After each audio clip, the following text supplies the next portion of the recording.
Welcome back to Talkville, folks. We are here. We're doing it, man. Ryan's back. Tom's back. The crew. Bryce has got screaming kids. What's up? Look, if you didn't get a chance to call in our hotline and leave a question for this episode, make sure you do it for future ones. All that and the information is in the show's description. My Instagram, @TheMichaelRosenbaum. Go to my link tree for tons of stuff. Cameo, also where we're going in terms of cons. We got a lot going on next year. Let me just jump in real quick. I don't normally do this, but something happened last week, and this is a true story. I really only have one Instagram. I have one Facebook, and I just want to say to you guys, I'll never ask you for personal information. Something came up last week where somebody got into some weird stuff because they thought they were talking to me. I'll never ask you for that stuff. So just know that. That happens. Sometimes people will say, "Hey, I'm getting messages from your account." Yeah. I'm like, "No, it's not me. It's not me. If I'm asking you for things or it's not me. It's not Tom. It's not Ryan. It could be Ryan. It could be. I could be asking you for money. Yeah.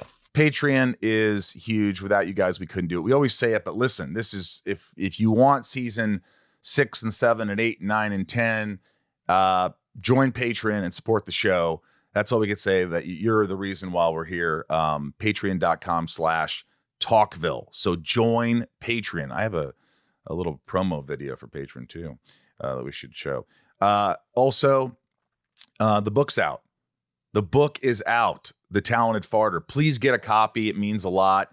It's $20 on Amazon. It's a sound book. It's touching. It's cool. It's for adults and kids. You're going to love it. Just check it out. The Talented Farter.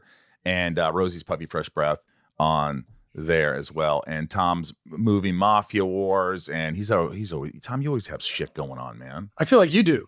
I feel like you got a lot going on. I'm trying to keep up with you.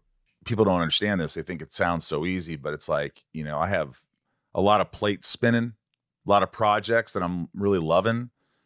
And none of them kicking a lot of cans. A lot of them, let's say all of them could not get made. It's possible that none of them get made. But that doesn't stop me from being creative and enjoying it. And the first thing I think of is like, hey, I'm excited about this. I want to do it. I want to make it. But I think that's important in life too. It's like, you can't always, you have to take risks. You have to try. Well, I think one of the ways I think you inspire me, and I mean this sincerely, is you enjoy the process, not the result. And you've come to a place where you're doing the things you want to make, and whether they work or not, you're not attached to that result.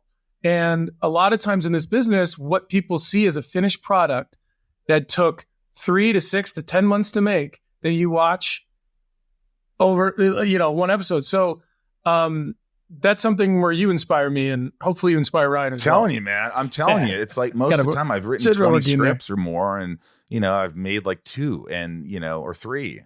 And you can write a really fun, interesting script, and people are like, this is great. But the industry isn't open to it. How many times I've gotten like, it's an uphill thing. They're not looking for this now. Here's what they want. And then it's just always, it's a cyclical freaking, it's crazy. But look, it took me 52 years to start enjoying the process. And I guess for the last couple of years, I've been doing that. So it's great. Anyway, we appreciate all your support, all your love. And this is a really big episode, and we're gonna tell you why in just a second. But join patreon.com/Talkville. Without further ado, let's get into season 5, episode 18, Fragile. Get ready for the big one. Aired April 13th, 2006. Directed by Tom Welling. Give it up. This is one of many that he directed. It is the first, and I learned a lot.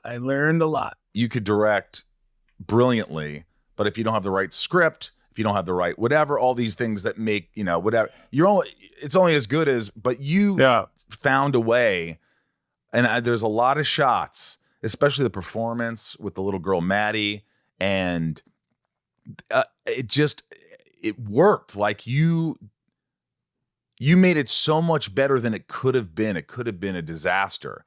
And I was really proud of you. I was really impressed with a lot of the scenes. And I was like, they all could how do you do that? And there were certain close-ups that I really thought were a great choice, especially on the porch at the end with Maddie, and like the goodbye and the shot with the car driving away. And there was just certain things that I was like, man, Tom did a great job. Did I love the episode? Well, do I love a lot of episodes? Nah. But but I liked it. I didn't hate it. No. I liked it a lot more than I would have. I was really impressed with you, buddy. No, I appreciate that. I wrote down a list of things I want to add, but I think this is the first time where I'm going to wait till interesting things of note. I mean, I'll sprinkle in some things along the way, but I think if we watch the episode and see if we get to them anyway. Writers Todd Slavkin, Darren Swimmer, and I love them. They're great writers. I just felt like this episode belonged in season 1. You know, it felt like a season 1 Freak of the Week. It didn't seem like episode, whatever it was, 18 of season 5. It just seems like there's a lot. You got to get a lot of, and there were some other little things that were cool, but let's move on. I gotta give him, you know, I love those guys as writers. They were some of my favorite ones to talk to and hang out with when they came to set. And there had to have been a conversation where we have a first-time director, first time directing anything ever, and he's our lead actor. Let's keep it simple for him. Let's go back to season 1 and make a story like that. I don't think that had anything to do with it.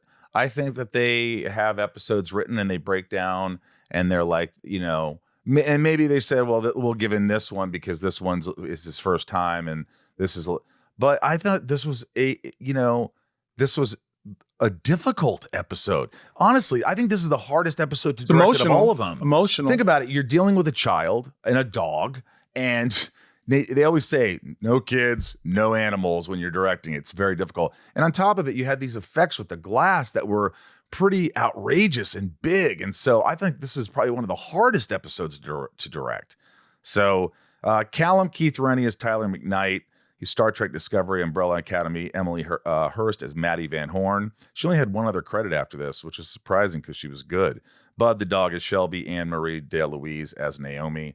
Synopsis: a misunderstood super orphan hits close to home for Clark Kent, sending him on a mission to clear her name of any wrongdoing and saved his loved ones in the process. All the while, Lex and Lana push the friend zone to its breaking point. This episode opens with a stranger named Naomi making dinner for her disturbed foster child, 11-year-old named Maddie. Yes.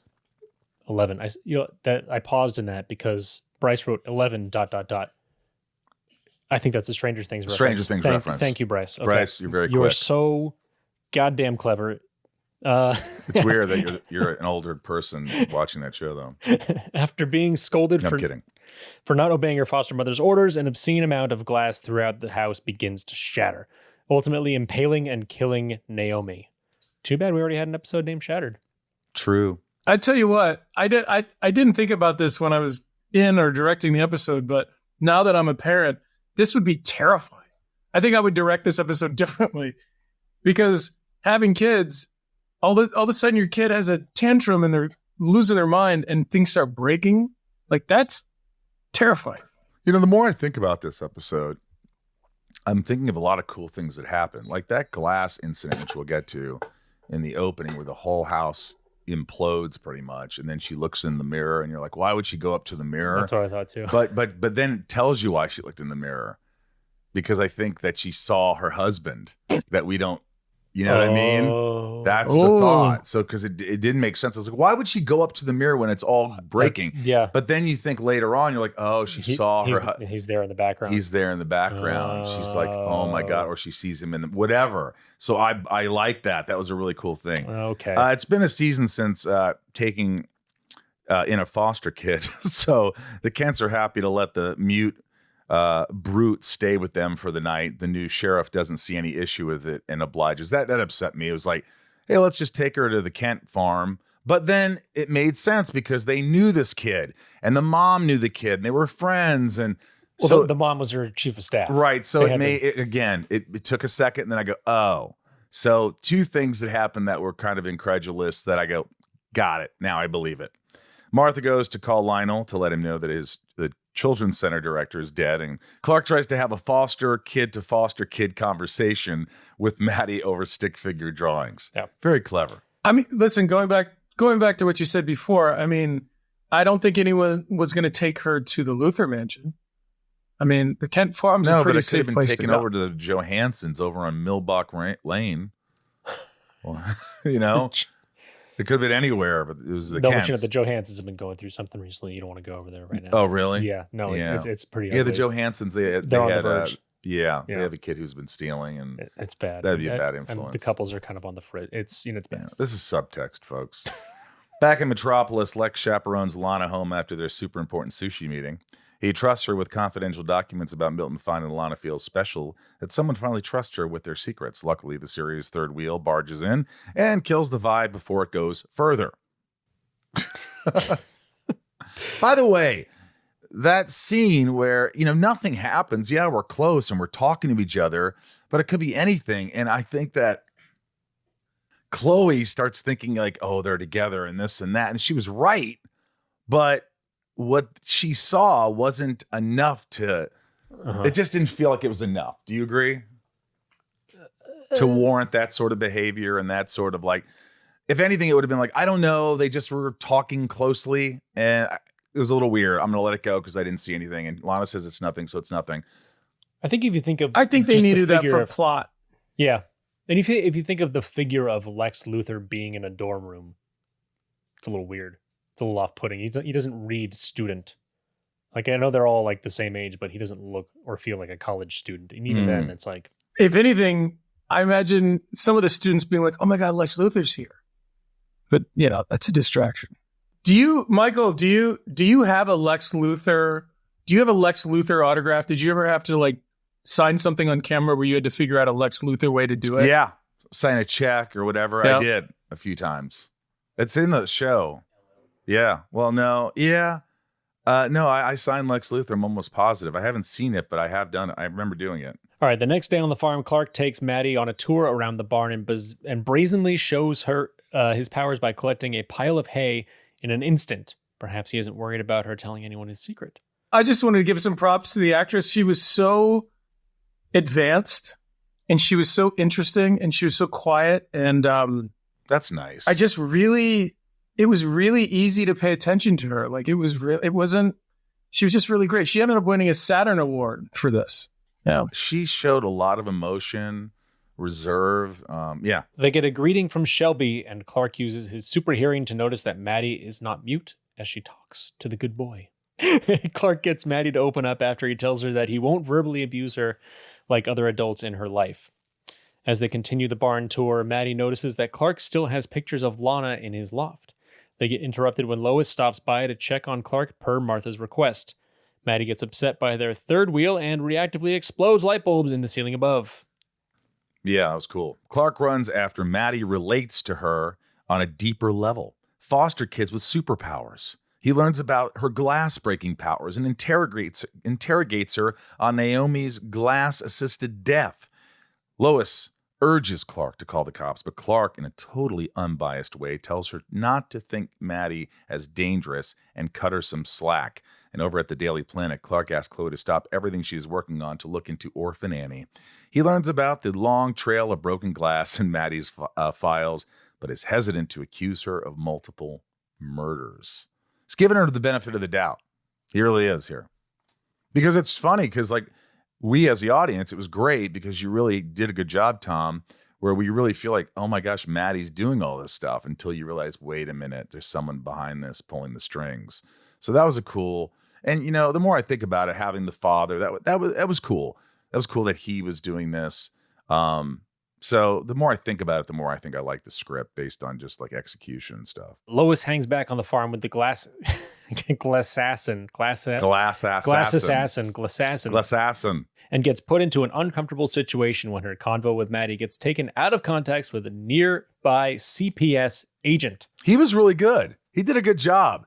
Good directing on him, Tom, because it could have been just, no, we need her now. But he was kind of nice. And he was like, Maddie, come with me. You need to do this. It was. You did a good job. I felt like it could have been just throw it away, whatever. But it was good. Yeah, I mean, he could have been one of those evil doctor psychiatrists that we've had on the show before, where they just want what they want. I'm so glad.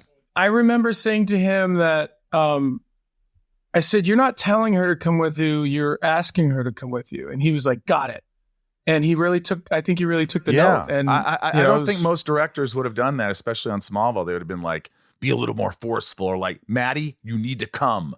And it's like, that's not what they would do. And I know I could see most directors would have done that, and you didn't. So kudos. Go ahead, Ryan. Just trying to do his job, the agent nearly gets glass blasted, but is able to successfully get Maddie into the car. As Maddie sits in the car, the windows begin to vibrate, and we can see a mysterious man standing in the distance.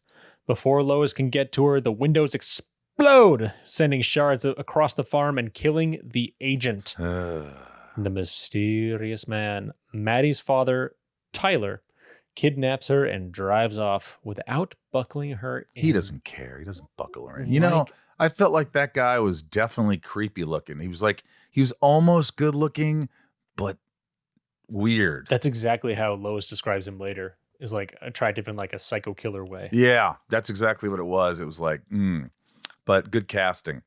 Product placement time back at Luthor Mansion. We see Lex receiving intel on Milton Fine's whereabouts via AOL.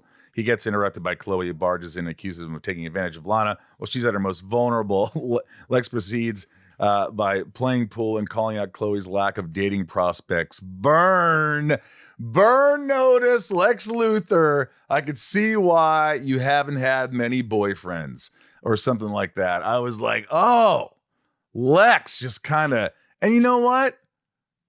Kudos to Lex for doing that. Beat it. Put an egg in your shoe and beat it. Chloe's not allowed in the mansion anymore. Terrible security people. I mean, Lex did save her life a couple seasons ago. I'll tell you a really dirty thing.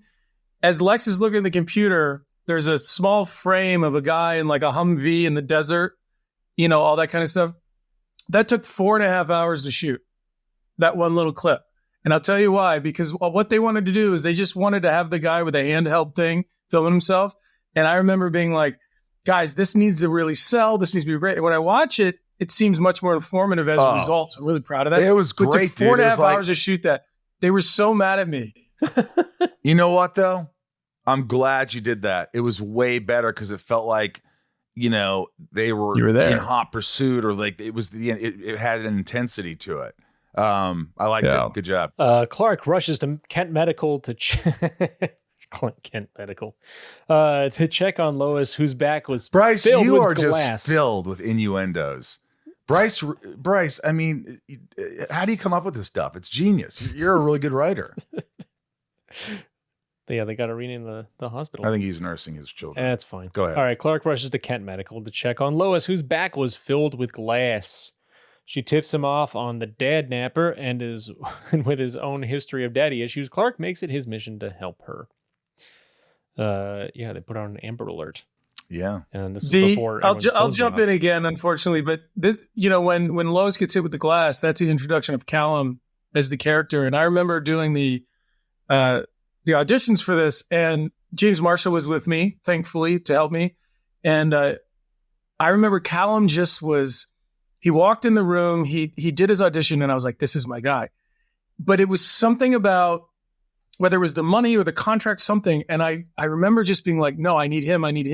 And I think I wore everybody down and we got him. And I think he really brought something to this because he had a lot of experience. And I knew I needed an experienced actor because I was an inexperienced director. And on set, it was so cool working with him because he kind of already had it.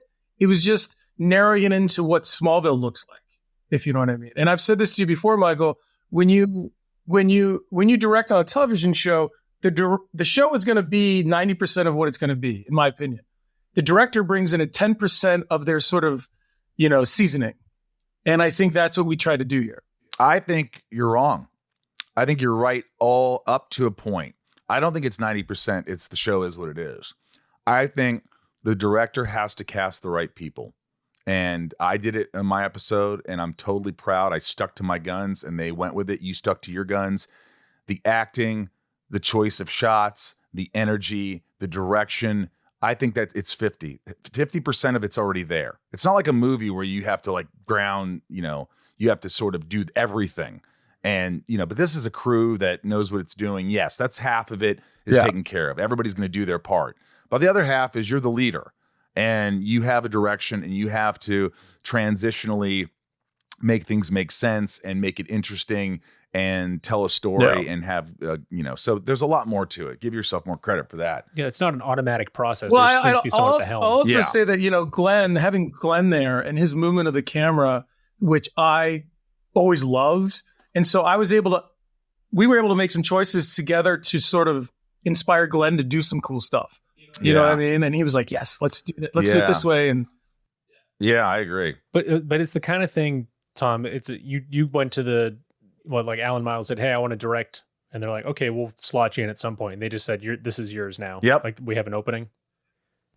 Actually, it didn't work like that. No? Oh. Talkville is brought to you by AG1. I know you're probably tired of hearing us talk about AG1 and how much we love it, but we're looking out for you because we look after ourselves and we really think this benefits you.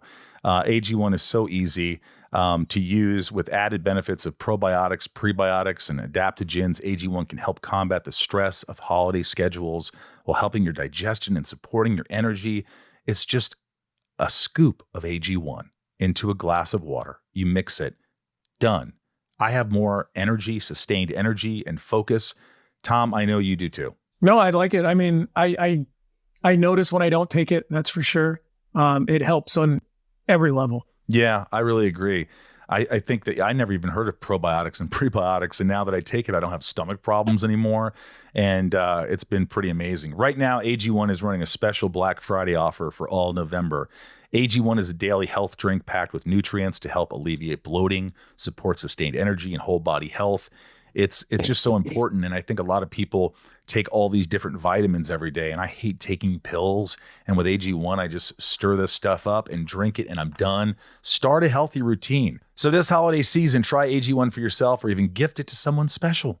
It's the perfect time to focus on supporting your body with an easy and surprisingly delicious daily health drink. And that's why Tom and I have been partnering with AG1 for so long. Every week of November, AG1 will be running a special Black Friday offer for a free gift with your first subscription. In addition to the welcome kit with vitamin D3 plus K2. So make sure to check out drinkag1.com/talkville to see what gift you can get this week. That's drinkag1.com/talkville to start your holiday season off on a healthier note while supplies last. It didn't work like that. The season before, we were doing a scene, I don't remember what episode, and JD was behind the camera and something wasn't working. And I had an idea and the director was like, yes. And JD's like, yeah. And so it worked.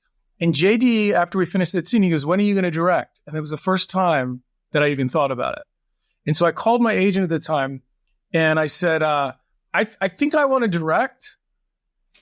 I mean, I don't really know what that means. And he goes, here's what we're going to do. We're going to put you in a position where they ask you to direct. And I was like, really? He goes, yeah, don't demand it. Don't go down that road, but just keep talking about it. Keep talking to the producers about this. And you know what? Come into this season. I mean, I'm sure there were back channel conversations about you should let Tom direct or whatever, but I never had to say it that way. And so schedule wise and whatnot, they said, would you like to direct an episode this year? And I was like, yeah, absolutely. Thank you. So it was more of a team effort.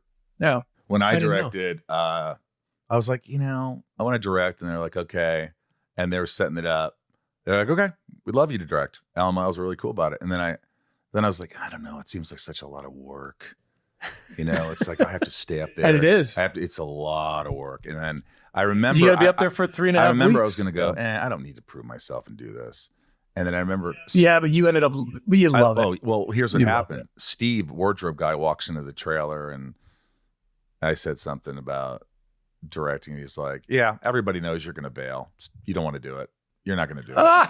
And I go, he walked out and I go, well, fuck off. Everyone doubts me. I'm gonna do it. And I'm so glad I did. And it was difficult, but my episode was freaking difficult. I'll get into that on mine, but good Lord, there was some stuff. But this was a difficult episode. I don't know how you did it, but on the run, Tyler goes full Darth Vader and reveals to Maddie that he is her father. She's conflicted though on account of him killing people in her life. She destroys an olive branch gift that Tyler extends as he tells her that he wants to repair their family, minus mom, of course. Back at the Daily Planet, Clark learns about Maddie's Belle Reve dad. Somehow he was able to be released from the psych ward for being a model patient. Thanks to more AOL product placement, Clark is able to track down Tyler's mother's house. He tells Granny that she is a granny and then figures out that the diamonds that Tyler stole have been placed into stained glass art inside the talon this whole time. The only thing that bothered me really in this episode, and this is not you at all, every scene, it seems like the granny's basement, and then just had these extra pieces of glass all around. Let's put as much glass in these rooms and make it so obvious that something's going to happen where they didn't need to do that. They should have not, like, you shouldn't have seen them until it happens.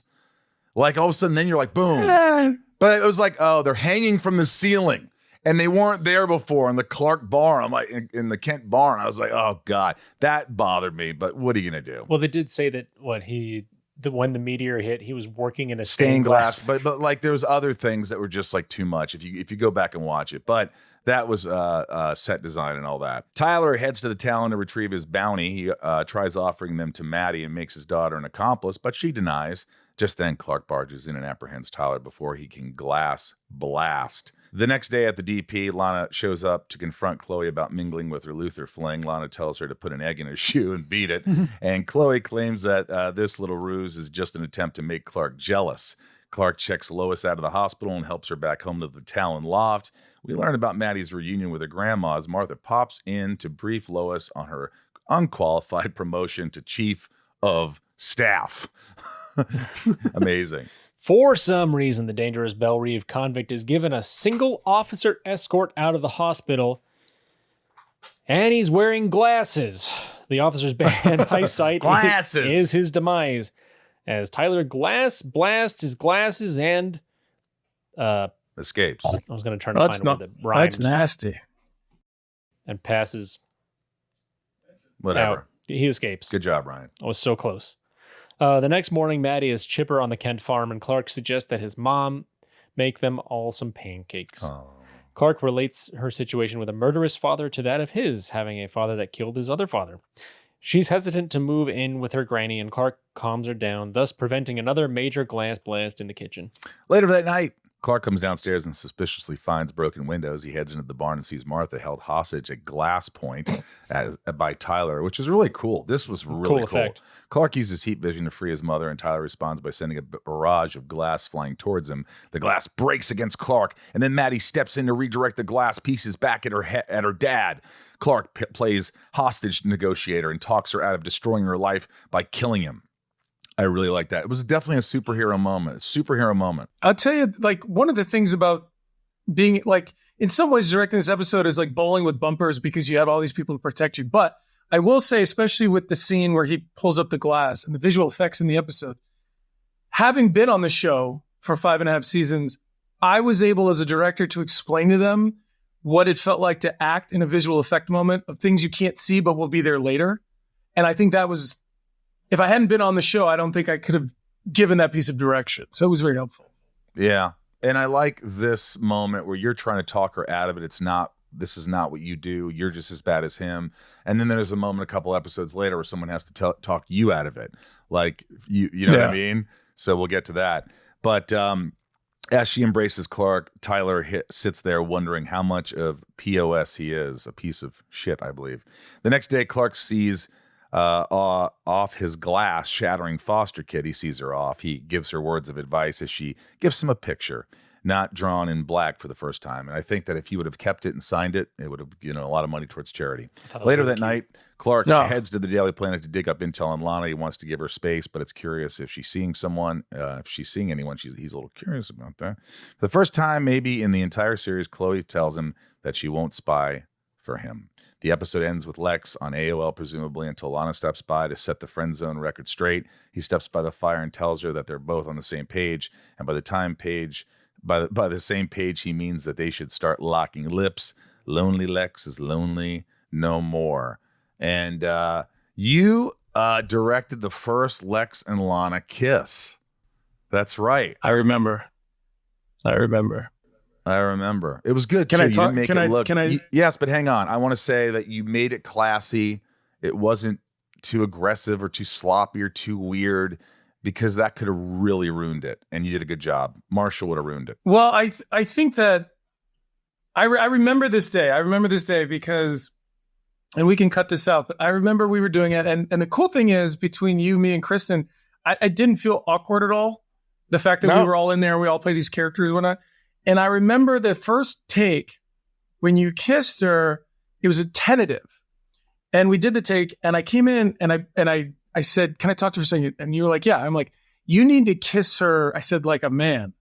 And you looked at me and I go, "You're kissing her. She's not kissing you." And you were like, "Got it." And it's a small thing, but like Lex is kissing her now, and she's accepting it. And that's what I think I was doing was, it's never happened, and Lex is sort of like, I don't know, this is going to ruin everything. I don't know if she wants me to kiss her, and it's Clark, and it's all these things, and I'm going to do it. But then I just said, with your direction, I was like, I'm going to kiss her. Lex is just like, he's made up his mind. And that was a good call. Yeah. That was a good call. And we also didn't do it a million times looking for different things. Like, we got it, you know? Yeah. Closing thoughts. The glass fight was pretty intense. The set design of Broken Glass, I talked about it, was a little overkill, but dude, they killed it. Props, effects, everybody freaking nailed it. Normally, the Freak of the Week villains don't get a second act where they return after getting apprehended. So this was cool and different. I thought it was there was some really good. The pacing was really good.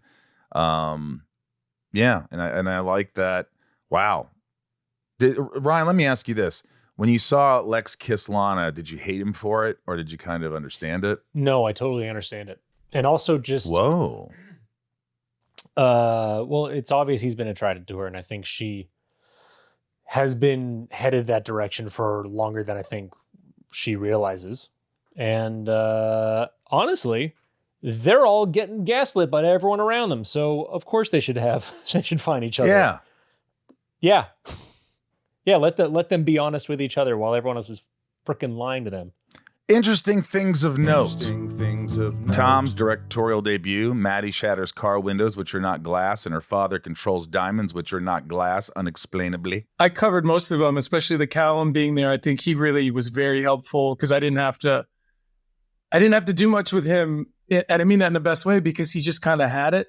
I'm a big fan of his. And obviously the Maddie character was, I think there's this, life imitating art. I think there was a big part of me wanting to protect her as a young actor, which I think also helped the Clark relationship. So I think this was a good episode they gave me to direct. I mean, thank you. I could tell you were going to be a good father because of the way you worked with her. Well, you're just very sweet and genuine, and kids don't really trust adults, and you sold it. You're you're just somebody who also has a secret and deals with a lot, and you were adopted, and there's a lot of things that just it worked. A funny thing that you realize, hopefully, when you have kids, is that when a child is born or when they're growing up, especially they're looking at these big people who are looking down on them. Like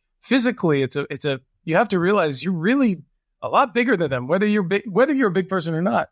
And one of the things I tried to do in this episode with the relationship with Maddie was not use my size, but use my heart. And that's what I hopefully came around. And that's what her father wasn't doing at all. All right, let's go to our top tier patron who gets to come on the show, and they're here, and I'm very excited. We're all excited. Hello, Crystal. Ryan. Hi, Michael. Hi, Cal. Hi, Ryan. How are you today? And how long have you been a Smallville fan? I am fantastic. Thank you for asking. Good. I've been a fan since 2003, I believe. Wow. So 21 years. Kept you coming. Since you were in grade school. Yes, since she was in grade school. No, I'm 40, so I was in high school. Hey, Crystal, can I ask you a quick question? Yes. What's the most interesting thing about Ryan aside from his beard? He's tender. Yes. He's charming. We generally have the same favorite scenes. Oh, good. Every show. So yeah, that's interesting to me. So what I liked about, or why I like Smallville, I'm from Kansas. And it came on when I was in high school also. So I just felt very connected to it. Yes, and who is your favorite character? It's okay. I won't cry. I'm sorry. It was Clark. Good. It's okay. That's all right. But, okay, when I started watching it, my friend made me watch the season 2 finale, and I never watched it before.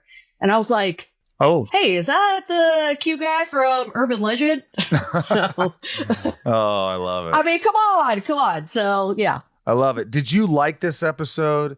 Did you feel like it was more of a freak of the week, or were there some redeeming qualities to it that you liked? It was a little bit freak of the week. It kind of felt a little like a less heartwarming Ryan. Yeah. A little bit. Yeah.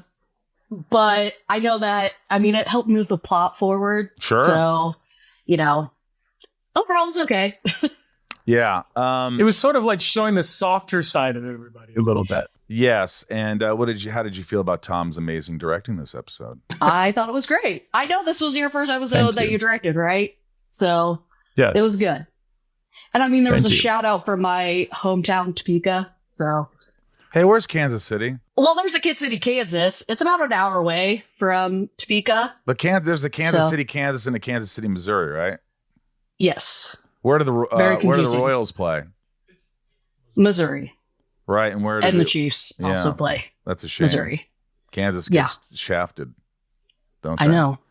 Did you watch Yep. Smallville with someone? Was besides your friend? Was there? Do you have a boyfriend or girlfriend or whatever that you introduced them to the show, or that it was your thing? I'm married, and I did get my husband into it, but we have only gotten through the first season so far. He doesn't like it. He's younger than me, so he wasn't, he was like a child when this first came on. So I had to reintroduce him into it. I know, yeah. You think I he'll know. ever come to a con and see us? For sure. I didn't know ahead of time for the one that just happened, or I would have been there. So I know the New Jersey con. Well, the next big one's going to be June next year in Chicago. oh, okay. And then that's the cruise or something. There's a cruise in June, I think. I'm not going to do a cruise because no, thank you. No, I'm curious. I feel What you. show? I can't. I'm I feel you. scared. Did you continue to watch shows that sort of Smallville was the first of the many, but did you end up watching Yes. Arrow and Lois and Superman and all that stuff? I did watch Arrow and The Flash, but I mean, I don't know. Smallville was the original. It was my favorite. I love Superman, so I mean, I kind of just and it's nostalgic to me again because I was in high school when this came on, so all the music was when I was in high school. All the angsty teen feelings were the same in the first few seasons. So Yeah. How did you feel about Lex and Lana at the end of the episodes kissing? Did it upset you, or were you like, I kind of get it? Because Ryan got it. He goes I agree with it. well, I'm kind of 50-50 because I'm kind of just tired of Clark and Lana. They've tried too many times, and now Lois is here, so if Lana and Lex, that's okay. That's fine. It didn't rub you the wrong way when you first watched it? When I first watched it, I You was were kind of like, what? oh. It was gross. No! I was like, well, hold on. I'm sorry. I'm sorry. I got to be honest. It was just a little weird, but I mean, I like the storyline overall. It was weird for me Where it too. goes. I remember it was weird because, look, Kristen was an adult, but I mean, when the show started, I was 20. I think I'm 10 years older than Kristen. You were in your 30s and she was in her early 20s. No, I think she was 18 and I was 28. Oh boy. Yeah, something like that. So Yeah. now she's 23 and I'm 33.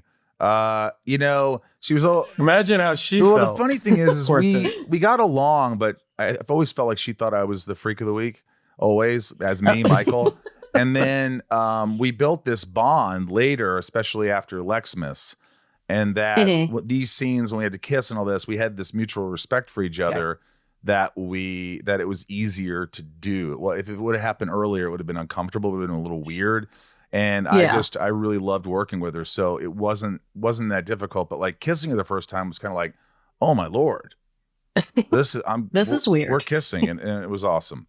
But we love you, Crystal. Thank you so much. You're the best. Bye, guys. This show is sponsored by BetterHelp. I'll tell you, BetterHelp has helped so many people around the world. including myself and Ryan and Tom so many of my friends are using BetterHelp. And I think a lot of people, Tom, think that, you need a lot of trauma. That's the only reason you need therapy, but that's not true. A lot of things get bottled up inside you, too many things going on in your life. And sometimes you just need to sit there and talk to someone objectively and clear your thoughts and get a different perspective. And so, well, I just listened to your other podcast. You had a guest on there, and they were talking about that the biggest challenge with having a therapist is making that first call. That's it. It's so helpful just to hear yourself and just having the accomplishment of having completed a session will help you. And this is online. It's easy. You can change your therapist anytime. Look, this month is all about gratitude. And along with everyone we're thankful for, there's another person we don't usually thank enough, and that's ourselves. It's sometimes hard to remind ourselves that we are trying our best to make sense of everything. And in this crazy world, that isn't easy. BetterHelp can help with that. Therapy can remind us to slow down and take stock of just how far we've come on our journey and remind us to really take a look at ourselves and appreciate what we see. Therapy is helpful for learning positive coping skills and how to set boundaries. It empowers you to be the best version of yourself. And it isn't, like I said, just for those who've experienced major trauma. If you're thinking of starting therapy, give BetterHelp a try. It's entirely online, designed to be convenient, flexible, and suited to your schedule. Just fill out a brief questionnaire to get matched with a licensed therapist. Switch therapist anytime for no additional charge. Let the gratitude flow with BetterHelp. Visit BetterHelp.com/talkville today to get 10% off your first month. That's BetterHelp, HELP.com/talkville. Now it's time for the hotline. We're going to go to our patron privilege. We're going to go to C. Gio and Brett G. Thank you, patreon.com/talkville, and support the podcast. We need you guys. Here we go. Hey guys, Caesar, aka CGO, here with Brett G at Smallville Con in New Jersey. Now, before we make our way into Smallville Nights, we have a question for Tom regarding the episode Fragile. This was the first episode that you ever directed. And for 5 seasons, you've been the main lead with the co-star. What were the challenges that you faced switching from being their co-star to being their director? And how was it directing Michael? And how was it directing Michael? Well, I tell you what, directing the cast, it was a gift because we already had relationships. We already had the respect. We rapport, and we already knew each other's characters away. And you guys, you guys were all incredibly receptive, or at least pretended to be. I think we all wanted to make it great as a result. And I will say one of the things that I was sort of spanked about after this by one of our producers, one of our editors, was I didn't realize that I had done like 2 takes of Clark and 6 takes of everybody else throughout the entire episode. We always try to protect everybody else. I didn't know. And I didn't want to be like, it's all about me now. And after this, I got a call and literally sat down in the conference room by myself. And he was like, "Listen, I'm just going to be brutally honest with you. Here's how you effed up, because we didn't have a lot of takes on you and we could have used some more." And I was like, "Okay, got it." And the next time I directed, I was conscious of don't sell my own performance short. You know what I mean? So that was the biggest lesson I got from this all. And I actually really loved it. Dude, I agree. I know that when I directed my movie, the editor called me after day 1 and I go, "Uh-oh, this isn't good. You're calling me day 1." He goes, "No, everything's great. Everything looks great. But listen, I know you're taking care of all the other actors and you want to be, but you're the lead. You have to take care of yourself. You have to shoot yourself a lot. You have to have some coverage." And I go, "Okay, gotcha." Said the same thing. So I get it. Here's Reese. What's up, Talkville? It's Reese S from Burbank. Now, you guys have worked with some pretty amazing young guest stars on this show, and this episode is a great example of that. What do you feel like you were able to bring to them as mentors or just as the older actors on set? Something maybe you learned from Annette or John Schneider, John Glover, something that you could pass along. And what did you learn from them being so young and fresh and just being on set for the first time? Thanks so much, guys. Yeah. Good question. I think there's a built-in confidence because the show was at the time the most successful show that's ever been on that network. So I think the actors innately came in and probably felt like we might know what we're doing a little bit. But at the same time, we didn't there wasn't like, do this, do that. It was about encouraging performance.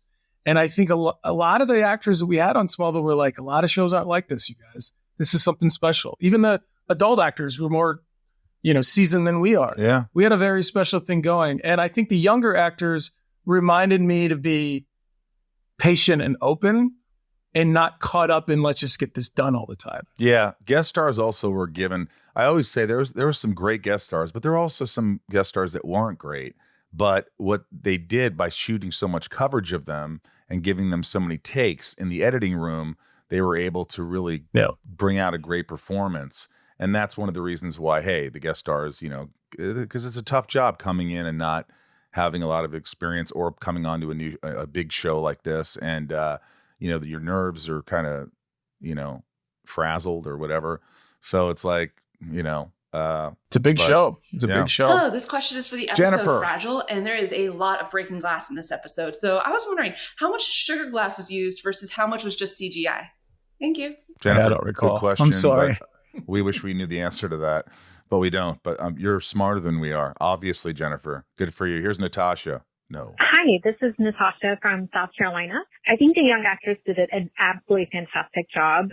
Tom, as you began your directing road, did you have a vision on how this young girl's powers would work? And what did you learn about directing with special effects and CGI? Thanks, guys. Love you all. It's a good question. I would probably overthink it now more than I did then. I wanted to protect her. We didn't have a lot of cerebral conversations about what the reality was, which is here's an orphan trying to figure out her identity. I mean, I knew that. But in directing her and speaking to her, that's not how we spoke to each other. It was more about what are we seeing? What are we feeling? How confused are we? That kind of thing. And she was so malleable. And, we have a really touching scene where she cries. I never had to say, we're going to cry on this one or, that sounds stupid, but she was there. She was just ahead of her time and so open to everything and trusting and everything you want in an actor. Hi, this is Monica T. from San Antonio, Texas.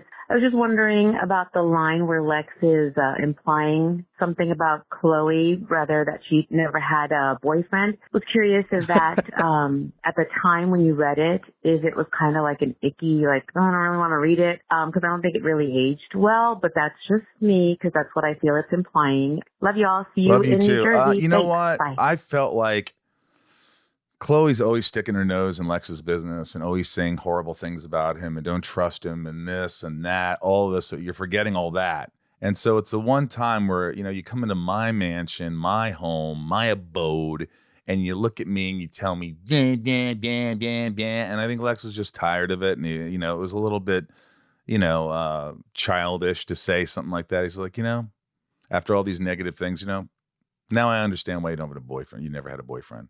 It was like, it's sort of like, and Lex is on a trajectory and he's a little darker these days and a little bit more confident and not taking so much shit that I liked him standing up for himself. I would have rather him say, Chloe, I want you to turn around and I want you to get the hell out of my house.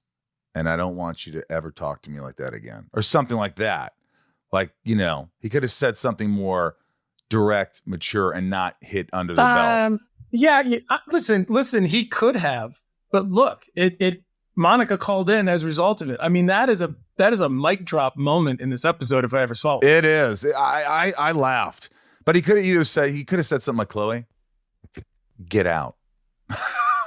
I mean, yeah. but it worked. Here's Sean. In a world where Sean has a good question. Hey, Michael. Hey, Tom. This is Sean from Indianapolis. In the episode, I just got to ask, is this a copy of Firestarter? Like, is this them just trying to do Firestarter sort of or Stephen King? Because it feels very similar. And I've noticed in a few episodes of Smallville, like, they almost try to copy or almost do an inspiration-esque episode about a particular movie because, Tom, I'm sure you're aware, later in the show, Michael hasn't seen, there is a Hangover episode of Smallville. And there's a few other episodes where you just kind of go, oh, that's kind of like this movie. You're right. That's it was very Firestarter. I could see that. The answer is yes, because we do these 4 to 6 hour tone meetings that directors and the heads of departments are in before we shoot an episode.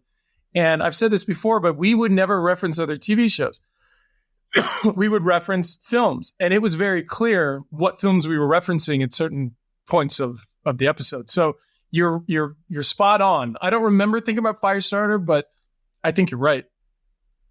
Hi, my name is Laura. I'm from Spain. My question is for both Tom and Michael. The two of you directed some episodes on the show. What was the process from acting to wanting to direct? I'm guessing you had to talk to the producers in order to direct an episode. And is something you always wanted to do? Yeah. Thank you. Tom answered that, but yeah, I would say that it is something I always wanted to do. And if it weren't for me directing Smallville, and I never would have directed a movie. You know, I directed plays in college, and then I directed a short film, a couple of short films, produced a short film, and then did Smallville, and then it gave me the confidence to direct a feature.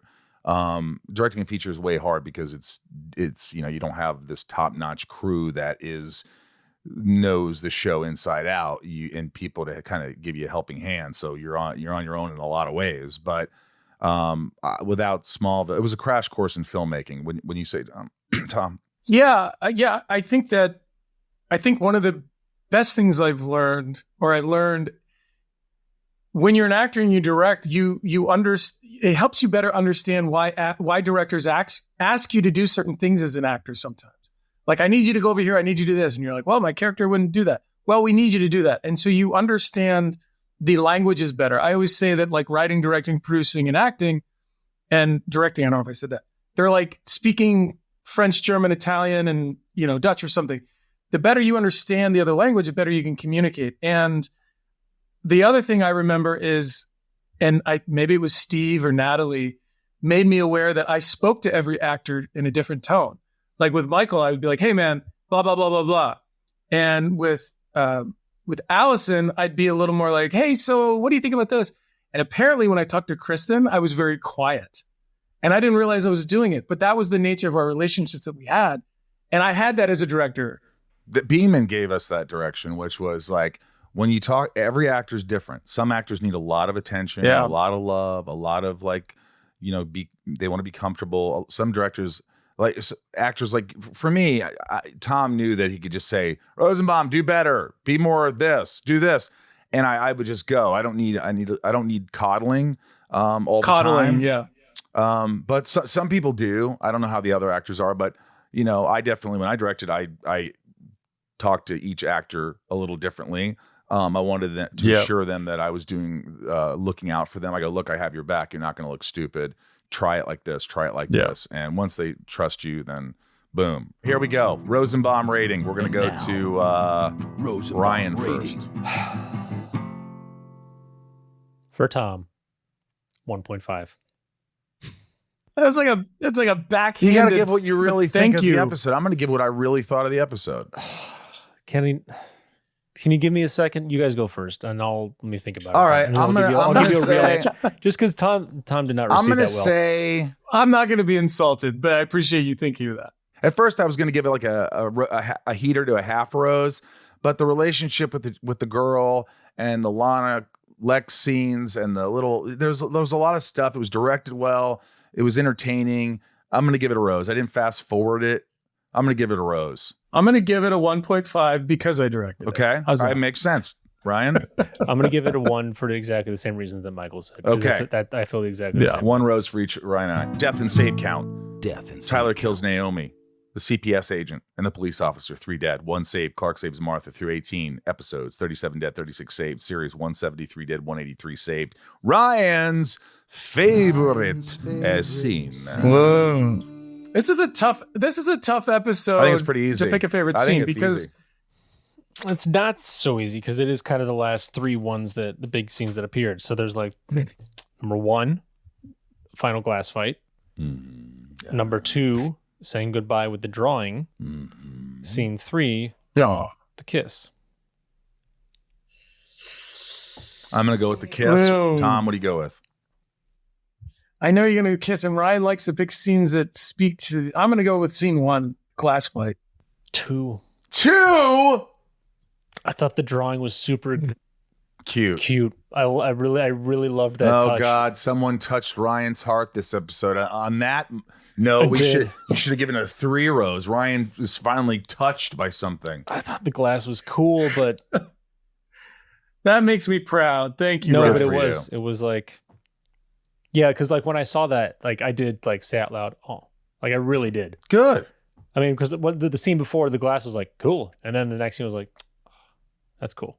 That was really nicely done. That's it for the episode. Congratulations to Tom Welling on a great job directing. Stick around next week as we show compassion, talking about season 5, episode 19, Mercy. Let's take the discussion online. Let us know your thoughts on the episode over on Talkville Podcast or at Talkville Pod. Show the support. Join patreon.com/Talkville. And if you want more info like merch from the show or our hotline number, you can find all that in the description. And thanks, Bryce, for putting this all together. Thanks, everybody, for being here. Thanks, Crystal, for being our lovable patron who is on today as our guest. And we love you, and we will see you next week. See you, fellas.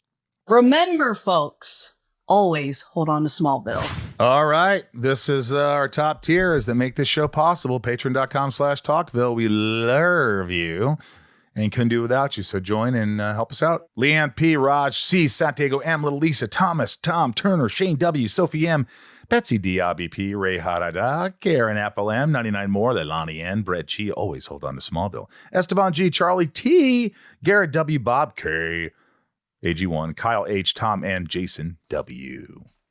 Osama A, Lana Rhymes with Banana W, Nancy D, Brian G, YVR Grips, Amanda R, Teddy, 127, Michael P, always calling in, love it, Ryan R, Jordan M, Randy B, and Craig G. Jorel, Heather, and Greg. I made Talkville say butts. Brian, Hinnenkamp, Eric K, Clark's mom, or Clark's M, Kristen B, Jen, and Nan Weber. Darth Achilles, Finky, early is on time, damn. Who's that? Jeanette E, Deadvid, General Zod, Theodore Jammin J, Doug R, Carlos C, Tommy Z, Boston 68. Real quick, I thought Kristen had a really great reaction when that happened to Lex, by the way, in the field. Oh, yeah. Jammin J, Doug R, Carlos C, Tommy Z, Boston 68, Ken the Limerick Guy, Corey L, Mr. Home Arcade, Claire M, D Brown, KarenApple M, Jules M, Eldon Supremo, Leslie V, Brian P, and Mick Burt. Oh, yes. Ginger Moose, Christoph S, Michelle M, Leah, or Lee W, Amanda Lynn, Jessica B, Michael Kane doesn't blink, Sebastian F, Wolfie, Matthew and Lincoln B, Breyer, Charlene A, Marion Louise L, Caesar G, Cindy C, Fannin, Shannon Fo, Fannin, Brian S, Tina E, Matt, Mav, Rick. Jen T, Randy S, Cassie V, Brad R, Brad A, I'm sorry, Danny Mo Mirabel, JS, Mary K, love your Cadillac, Felicia R, Rachel D, Felicia R, you didn't say, but Rachel D, yes. Oh, sorry, Rachel D. Stephen E. Danger, when you're rich, you aren't crazy, you're eccentric. Carrie Ann, the Alexander Castle, Daryl E, Jenny B, 76, Anna B, Monica T. Jeffrey K, Pip Kenobi, Katya C, previously on Smallville. Keith B, Cookie K, the Patriot Saint of Smallville, Libertaria, Danny Z from Cleveland, Biagio C, Felicia B, the Salty Ham, Murphy C, David L, Madison H, Micah J, Kelowna A, Zeb R, Z, Wicked Stepdad, My Pups, Lex, Shelby, Kara, Natalia.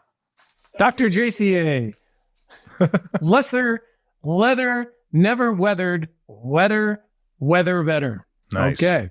Thanks for that.